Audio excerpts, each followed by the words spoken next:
Here we go. Look, all I'm saying is if if you chose a morning cigar rather than a coffee, you think you'd be going to work a 9 to 5 job?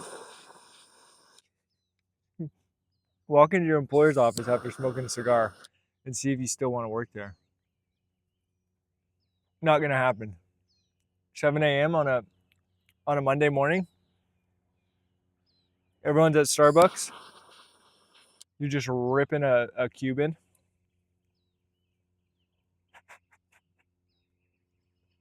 You will not be employable.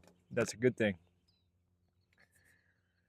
Man, this guy yesterday, I saw him. He was a stud. He was with his girl.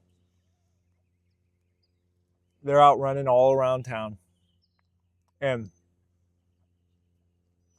they end up going down my street. I'm like, these guys are going everywhere. They're just trying to get their laps in. Good for them.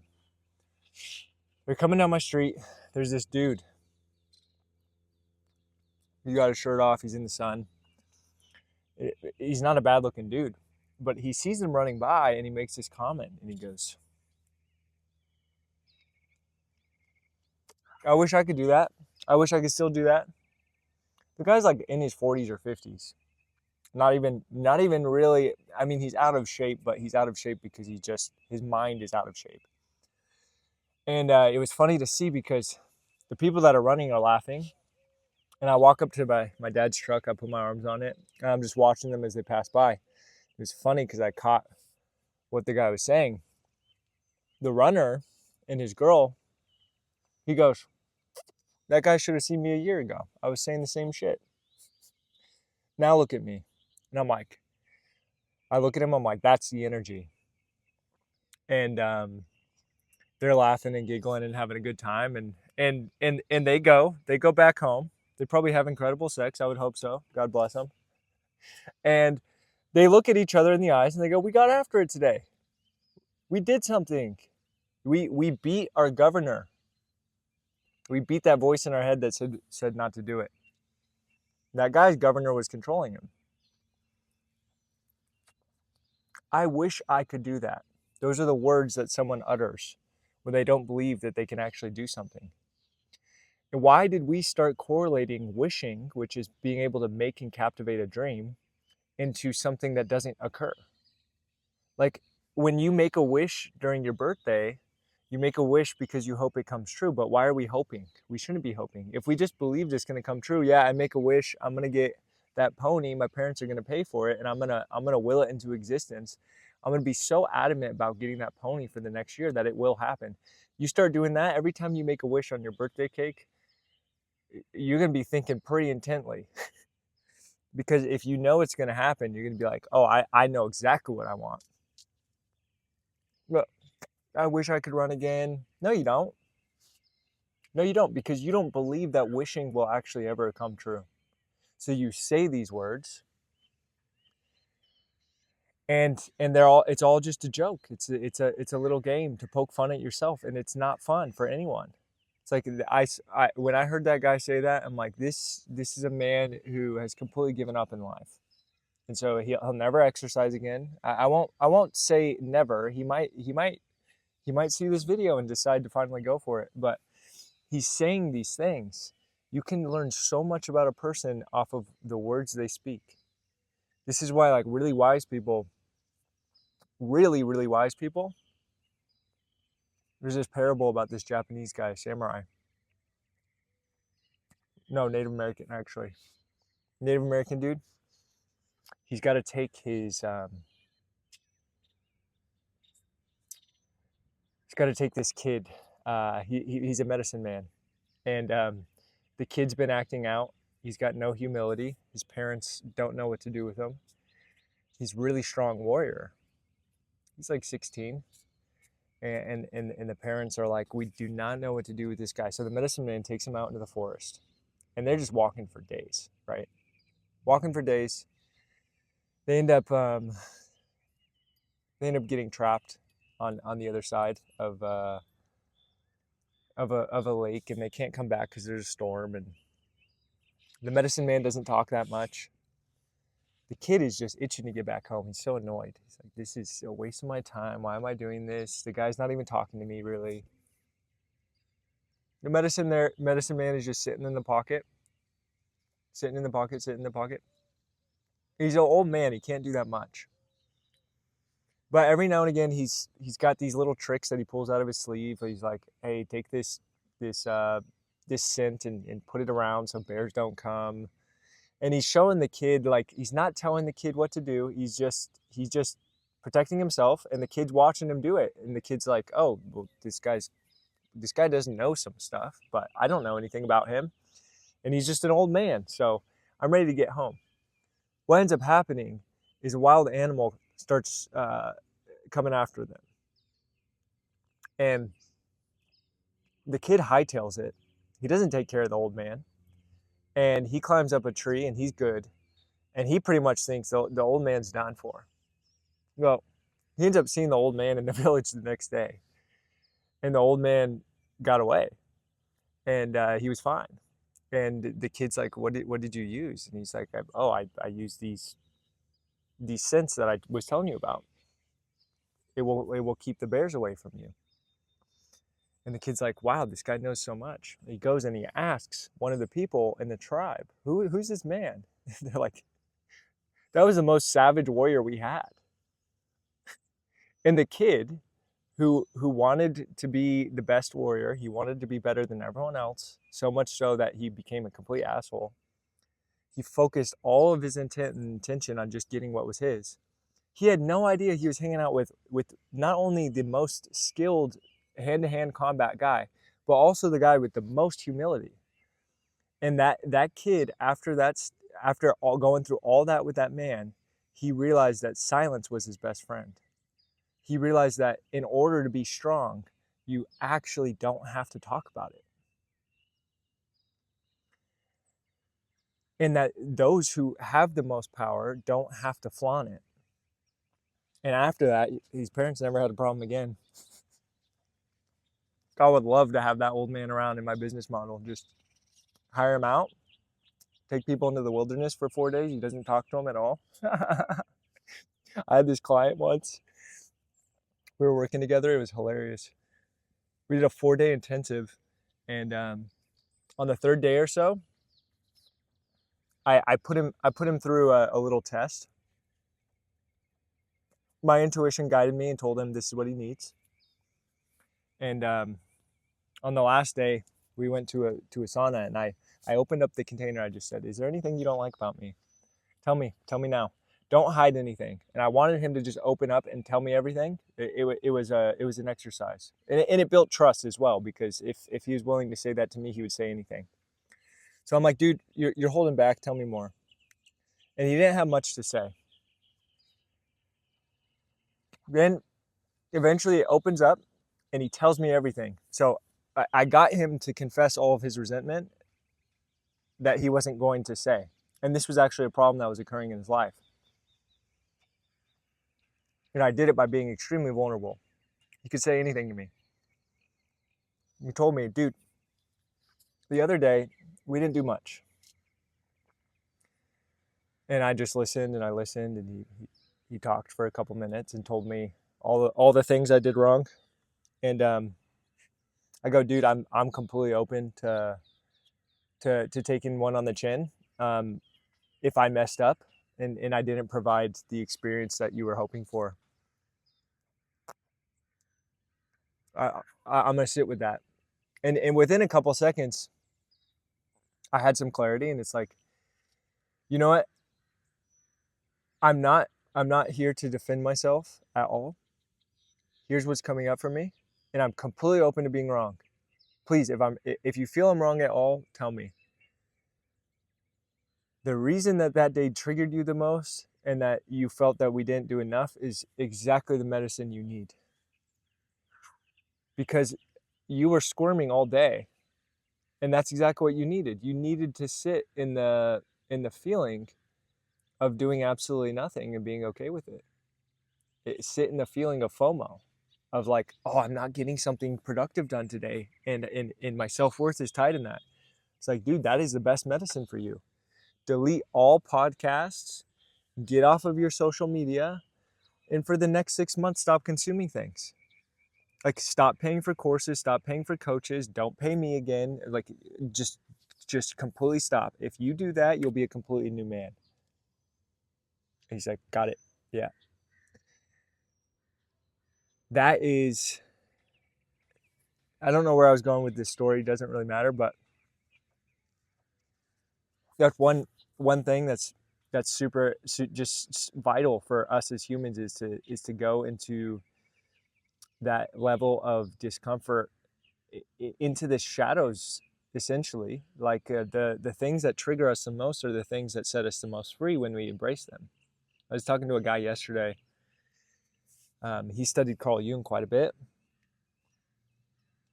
He had a very interesting take on the shadow side, just of like, so many people talk about projections now. It's really funny, but it's always very important. And I've learned from the mentors I've had, especially in the bodywork space, you always have to be aware of what you're putting onto other people, what you're projecting.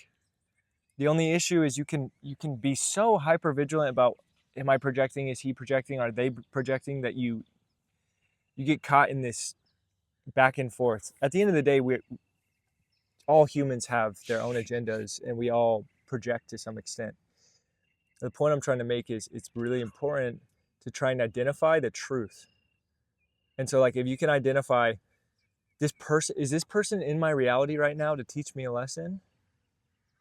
Well, the answer is always going to be yes, right? Because everyone comes into our reality to teach us a lesson. It's like, okay, cool. What lesson is that?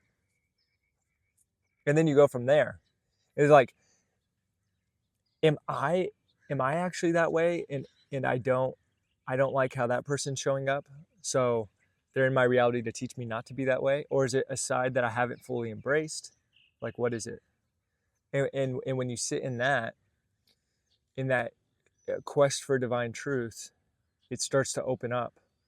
It's like you're watering a flower, and I think a lot of people, they start to see the flower bloom a little bit, and they're like, oh, that's so cool. I'm a little bit hungry. I'm gonna go back inside, and they stop watering it. They forget about it. They never see the full beauty. And the full beauty for me in this experience of life is really just honoring divine truth. Like that story I just told you about me opening up the container to let this guy go into me. It's like vulnerability. But how can you be extremely vulnerable? It's hearing things you don't want to hear. Here's real vulnerability, like showing yourself in ways you don't want to be seen. For the longest time, I was trying to shoot video content like this. It came out because I got real vulnerable. I got raw. I just posted a video yesterday that I was like, this is an absolute career ender. But I knew from who I am as a person, one, I don't do careers. I am the career. Two, this whole game of like, I'm perfect, so look at me now. I'm really coming out of that. I'm really coming out of that. It's a program that's been sold by society. It's not real, and people are absolutely sick of it. So I posted that video yesterday about me moving back in with my dad at 31. It's crazy. Had a guy reach out to me. Him and I have never been friends. We've been acquaintances, but we've always. Kind of hard to speak on because it was an interesting dynamic, but we have mutual respect for each other, which is actually more important than being friends. It's way more important. We're sold the illusion as men that being friends by title is important. It's not. It's not. What's important is mutual respect. I could not like a guy and I can respect him. I could have a friend and not respect him. Which one do you want to be? Because the guy I respect, he'll never have an issue with boundaries because I won't cross them. I wouldn't be trying to cross them anyway, but I'm seeing the people who are really emotionally fragile, a lot of petty and manipulative behaviors that will come up, and I used to be this way. It's like trying not to go into the vulnerability of being human. It's a control mechanism, so you don't have to fully be seen, because we don't need to go fully into the past, but if we look back into the past, it's like, well, why do I not want to be fooling myself now? It's because when I was young, I was never taught that it was okay to be that. So we got all these kids growing up, and we've got all these, we'll call them adults, but we have all these children walking around who don't know how to communicate with one another, who don't know how to share and express themselves, who don't know how to speak properly things into existence, who don't know how to even hold on to a belief long enough to see it come into reality because they don't believe in themselves. It's the exact same thing as that guy running the other day, and the other guy going, I can't do that. Imagine society if we had a collective movement where everyone is just like, I'm gonna call this guy out on his bullshit. And I've been doing this more and more. It's been polarizing. And it's been really effective as well for me, because it's like, okay, if my main value now is truth, divine truth, godly truth, and not from a sense of I have a direct connection to God and I'm going to charge all of you money because I'm better than you. All of you guys have this ability to talk to God.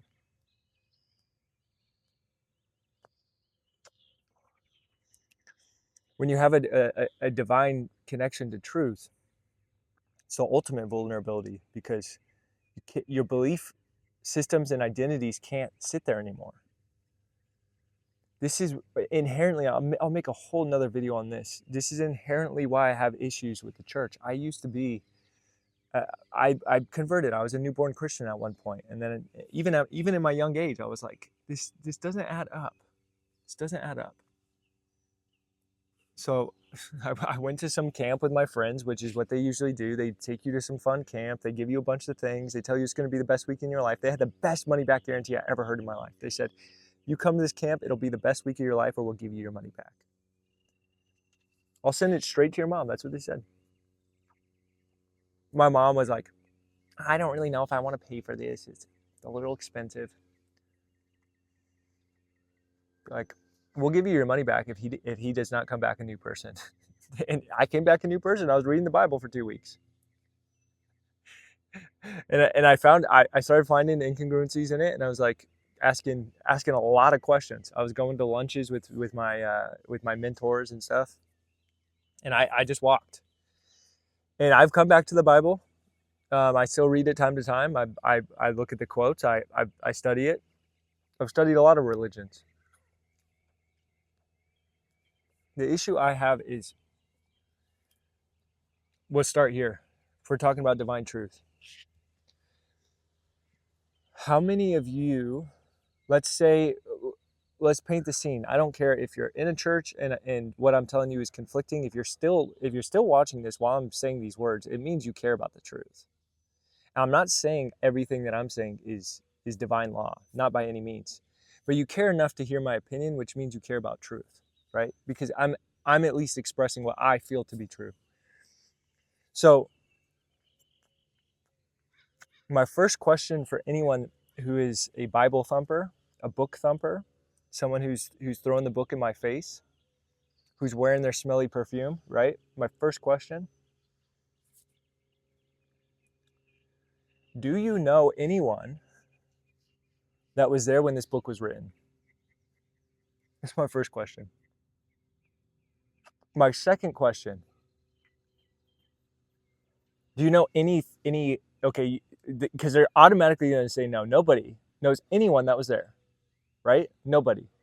As far as I'm concerned, when that person comes out on a podcast, I'd love to meet him or her or they, whatever. Okay, from there, do you know anyone in any bloodline who was actually there? No. Okay. Do you know anyone in any bloodline now who's currently living who has any historical record or evidence of this that's not on Wikipedia? Any documents you can show me that shows proof. And then they might go down, oh yeah, I've gone down this rabbit hole before. I'll send you this video from this guy that was talking about this thing that's not the direct question you're asking. And it goes down another rabbit hole in which they can start using logical fallacies to steer you off course of your initial question. It's like, okay, can you answer the question? No, I cannot. Okay. So you don't know anyone who was there when it was written. Do you know anyone who knew Jesus directly? Or Buddha or anyone that you follow? No? Okay. All right, so you don't know anyone that wrote that book. Do you know anyone, or do you know if that book, it was in any way, shape, or form tampered with? That's a very, very good question to ask. Do you know if that, start here. Do you know if that book was tampered with? You don't know. It's a divine book. Like, how could it be the #1 bestseller after 50 Shades of Grey if it wasn't true? And this is where I love going into other cultures because they're humans too, even if they don't follow your book. And I go, ancient Chinese wisdom would tell me that 1 million or 1 billion people doing a stupid thing is still a stupid thing. I'm not saying anyone that believes in a certain book is stupid, by the way. So take that argument out. You don't need to go into the comment section. You can if you want. It helps the algorithm.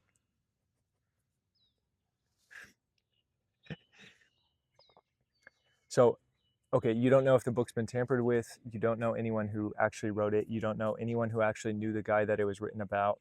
Do you know any of the people at all that were writing any of these pieces, any of these works?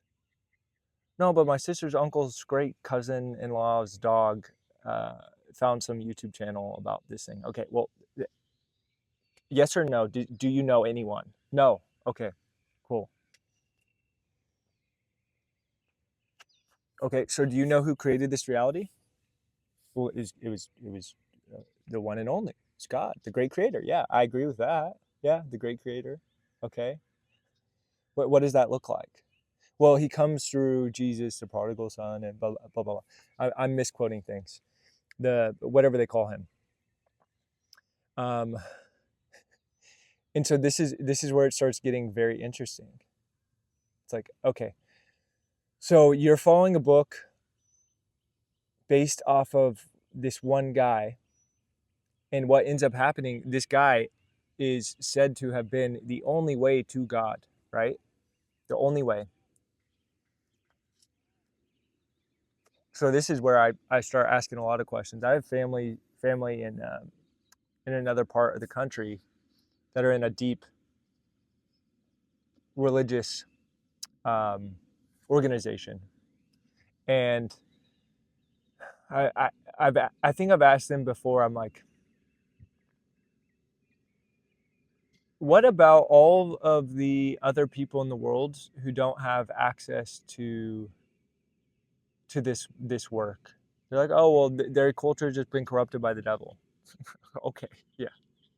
So God, the great creator, created all these other cultures, and the only way to him is through potentially, I mean, there's the Bible exists in all languages at this point, so that's not an argument. But the only way to him is to really, in some way, shape, or form, find him through some organization that's contrary to the one that resides in the culture.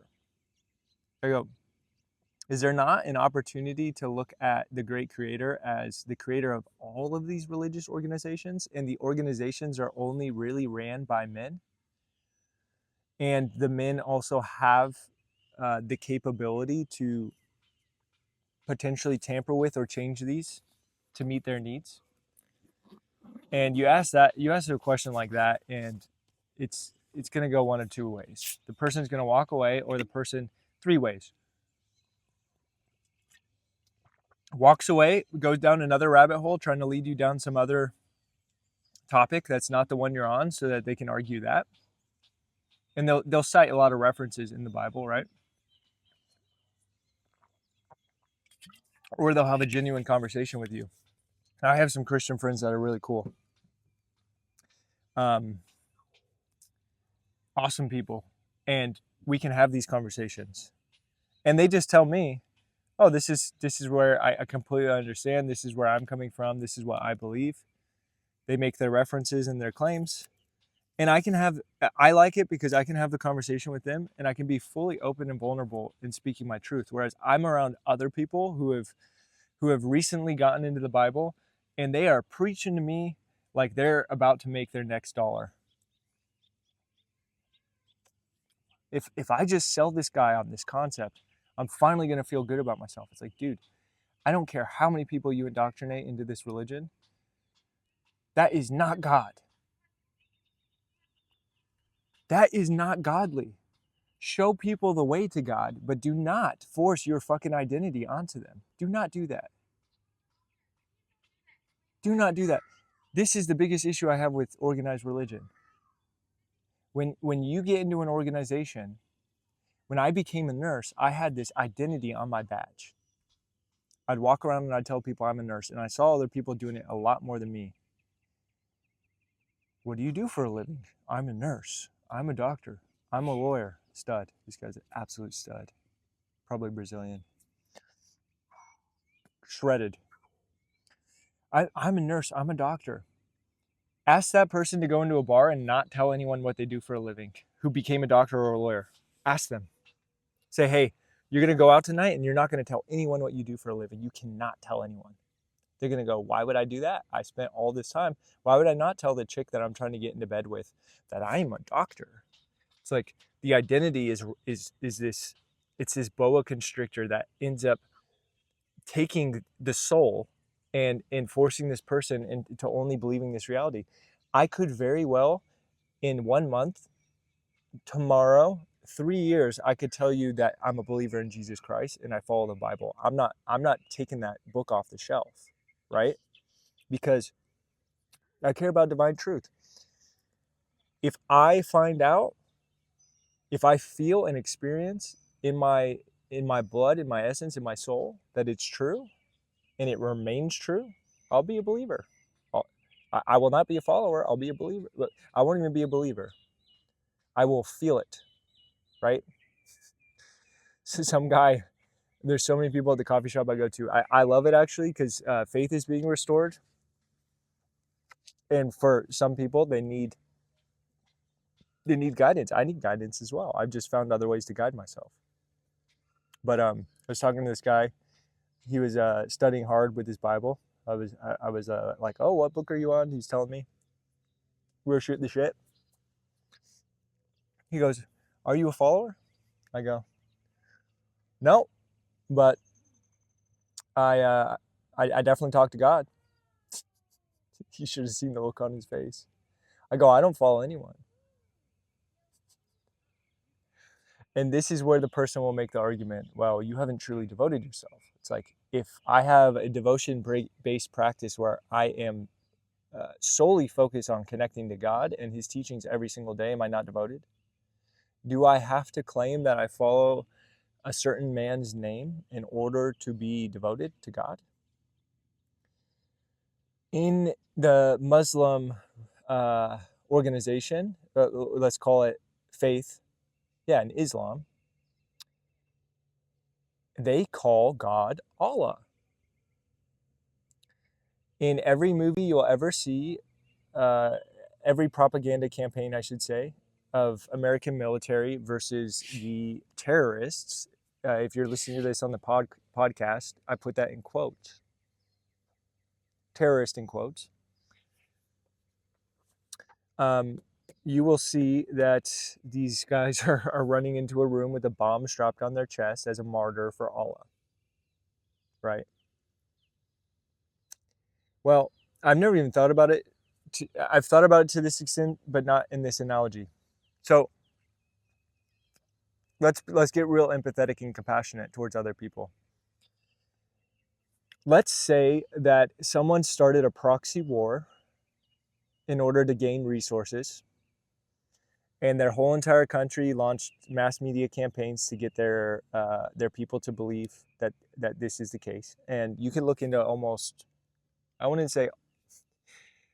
going to say every war, but look into most wars, especially the most recent ones, and you will find a paper trail.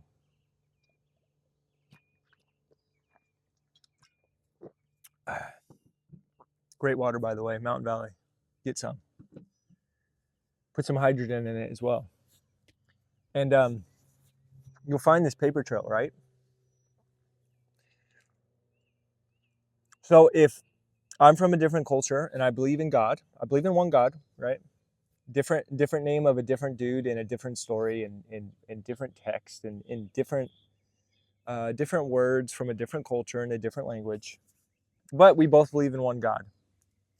In our religions even have some cross pollination with some guy with another name. Well, all I can tell you is if some country comes into my territory and I have a wife and kids, and my buddy's whole entire family, him included, got murdered from some drone strike. Can you believe that right now, as I'm saying this, I'm concerned about putting this on YouTube and podcast because of my despite us having freedom of speech, I'm like, oh, they're gonna blacklist me. That's a fear that's coming up right now. It's like, well, how messed up is that we're walking around society with all these fears that we can't even truly speak truth. Again, my truth, what I feel right now. It could change tomorrow. So just work through that. That's great. I'm going to continue. The if someone is drone striking me and going to kill my cousins and potentially my family and me, I might consider putting a bomb on my chest with marbles in it. And I might consider blowing myself up. What am I going to say right before I do that? I'm probably going to say something related to God. Just as the Vikings did. They're going to Valhalla. They're going to their great creator. If they fight well, the last thing that they're uttering before they get killed is, God, give me the strength. Something of that essence. So we have all these things in our society that are religious doctrines and political agendas that are fighting against the other thing to make us less human, which is to be as human as possible means having a direct connection to God. And I do not need to outsource my relationship with God, with Sky Daddy himself, in whatever gender he is. Probably not a gender, right? I do not need to outsource that to some organization off of 1,000-year-old books where I didn't see the guy who wrote it. And I also don't even know if that event happened. None of us do. You can say, oh, we have historical evidence. Okay, cool. Go look at the stuff in Egypt right now. Go look at the pyramids and what's under the pyramids. We've been told for the longest time that those pyramids were created by these people, and the stones were brought over on these ships 2,000 miles away, and they were carved perfectly with technology that they didn't even have back then. They chiseled it with their hands with slaves. Slaves. If you're going to build something, you're probably going to use the best people in society, not your slaves. So, and let me go back. I'm not saying that slaves are not the best people in society. There were probably some slaves that were better. There were a lot of slaves that were better than the king. So, a little nuance there.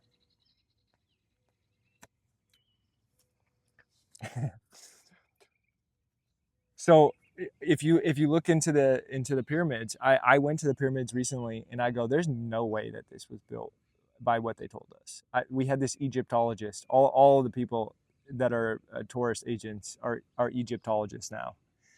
Like, yeah, I'm going to tell you everything that I read in a book about how this happened. Like, that's really cool. Can you tell me what this thing actually is? Why is it facing a certain way towards the sky? Can you tell me why this pyramid and all the pyramids within a 1,000 mile radius are all facing the same direction? They're all facing the same planets. And they all have lookout points. And can you tell me what all of the anecdotal cases of people having really crazy energetic experiences when they go down into the tombs? Can you tell me anything about that? Oh yeah, it's just the energy. It's like, okay, well, what's causing the energy? And then you look, and they did like sonar or something to the pyramids recently, or someone released the evidence that they always had. And there's these massive energetic formations that were clearly created by some being under the pyramids, causing a vortex. It's like, oh yeah, nobody told us about that.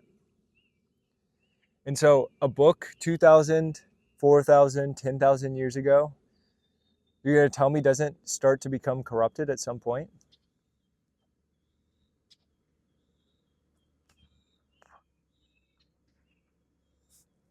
For example, Rudolf Steiner had some really good stuff, really great books. I'm just getting into him. There's this school called Clairvision. I really like it. It's by this guy named Samuel Sagan, and he has essentially taken all of the religions and he's like out-doctrinated them, so it's not dogma, and he's taken the lessons and the philosophies from each one and put it together in a way where someone can have a spiritual practice that's still going to get them on the path to ascension, which is ultimately what we want. When we ascend, we become closer to God. And so what's really interesting is I used to work with a guy who studied clairvision. I ended up meeting the guy who knew Samuel Sagan. And so the guy that I knew, who introduced me to the guy who knew Samuel Sagan, the guy that I knew, was telling me about Samuel Sagan. He told me a lot about him, but he never met him. I asked him, did you ever meet him? He goes, no, I wish. I go, cool. I do a coaching call. I'm getting coached by the mentor of Samuel Sagan. I asked the mentor, I go, what was this guy like?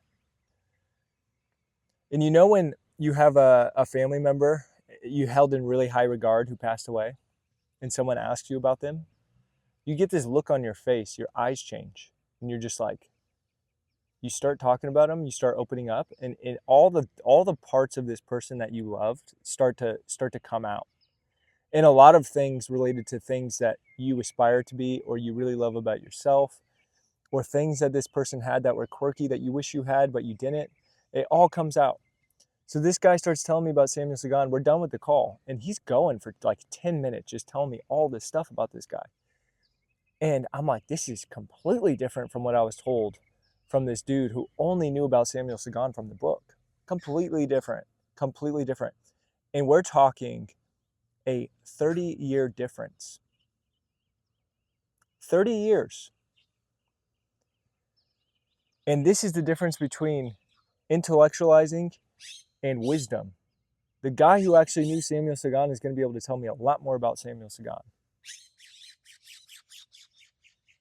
And then if I were to actually meet Samuel Sagan, he passed away, God bless him, I would have had a completely different opinion of him just off of meeting him as well. And I would have seen the congruencies or incongruencies from what the other person said.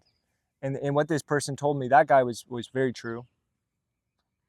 I would have probably met Samuel, and I would have seen the exact characteristics that this guy told me, because he wasn't buttering anything. He wasn't changing the story and distorting it so he could sound cooler, which is what a lot of people do. I hear all the time with people trying to sell me into some religion. They'll butter it in whatever way to get me to start reading the book. It's like, look, man, just tell me the truth. That's my problem. And so that's a 30, 40, 50 year difference of the telephone game of someone claiming that they knew this person, but they never met him. Now, I want you to spread that out to 2,000 years. This is why mythology exists. You're going to tell me dragons aren't real? Come on, bro. Every culture has dragons written deep into its mythology. Go watch Avatar: The Last Airbender. Watch the episode on the dragons. Wild. Logan, you're going to tell me that a cartoon has more truth than actual reality? Well, I'm going to tell you that the mythology in that cartoon is probably highly more accurate than what we're being fed. Highly more accurate. So when you go back, I don't know how long this existence has been around. I have no idea. What does that even mean? I don't know. I haven't talked. I can get messages from Sky Daddy, but he hasn't told me how this thing works. I haven't gotten that far. So that's my spiel for the day. You guys have a wonderful day. Much love. Later.